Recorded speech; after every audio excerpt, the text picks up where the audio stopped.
तो बहुत बार ऐसा होता है कि हम तमोगुण में रहते हैं या रजोगुण में रहते हैं, तो उससे सडनली गुणातीत अवस्था में जाना चाह रहे तो नहीं हो पा रहा। तो कैसा इसको धीरे धीरे करे, इसका प्रोसेस क्या है? ऐसा है, हमारे जीवन की तीनों अवस्थाएं हैं, सतोगुण, रजोगुण और तमोगुण। वो तीनों गुण ही हमेशा आपके पास रहेंगे। ना अपने जीवन में तमोगुण को प्रधानता दो।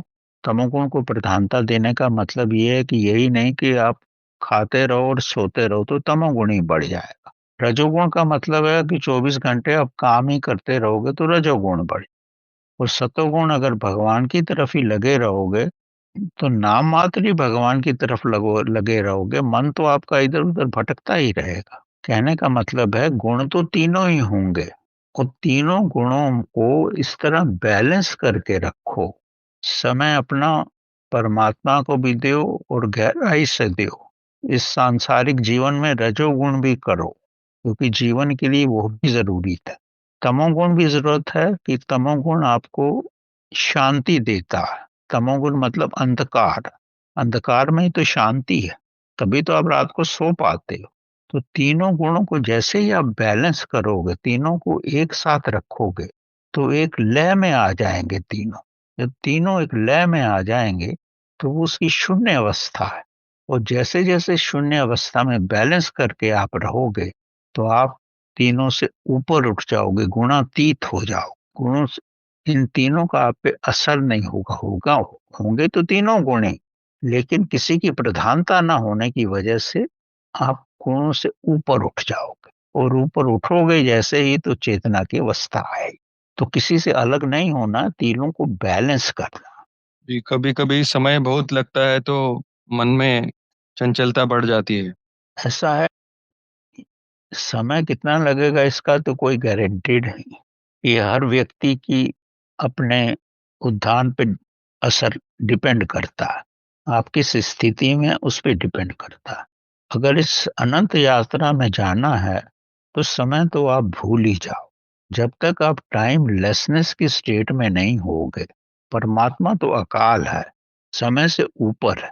अगर आप घड़ी देख के ये सब काम करोगे तो कुछ नहीं। जी। तो आपको टाइम लेसनेस स्टेट में जाना, टाइम से ऊपर होके जाना है। तभी तो परमात्मा को अकाल कहा जाता है। वहां कोई समय नहीं है, वो अनंत यात्रा है। वो जैसे ही आप समय से ऊपर जाओगे, समय से ऊपर जाने का मतलब जो है, जो भी कार्य आप कर रहे हो उसमें समय का पता ही ना लगे। जैसे आप 3 घंटे पिक्चर देखते हो, सिनेमा देखते हो, आपको समय का पता नहीं लगता, लेकिन तब आप जी। तामसिक अवस्था में हो। इसी तरह राजसिक अवस्था में भी जब आप बहुत काम करते रहते हो तो आपको समय का पता नहीं लगता।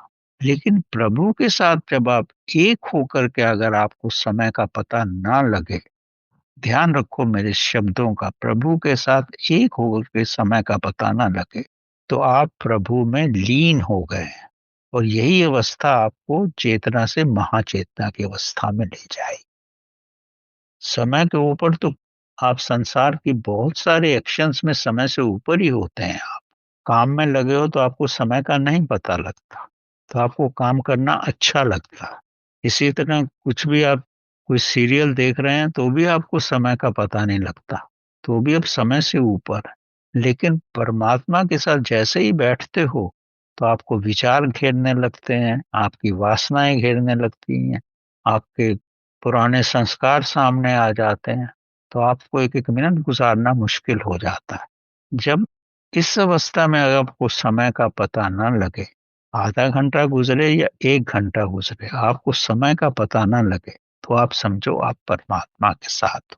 परमात्मा के साथ होने का मतलब ये है, आप अपनी चेतना के साथ हो। चेतना का साथ होने का मतलब ये है, आप अपने श्वासों से परे हो और अपने मन से भी परे हो, क्योंकि विचार नहीं है, भाव नहीं है। तो ये समय से ऊपर की अवस्था है, और यही प्रभु मिलन का रास्ता है।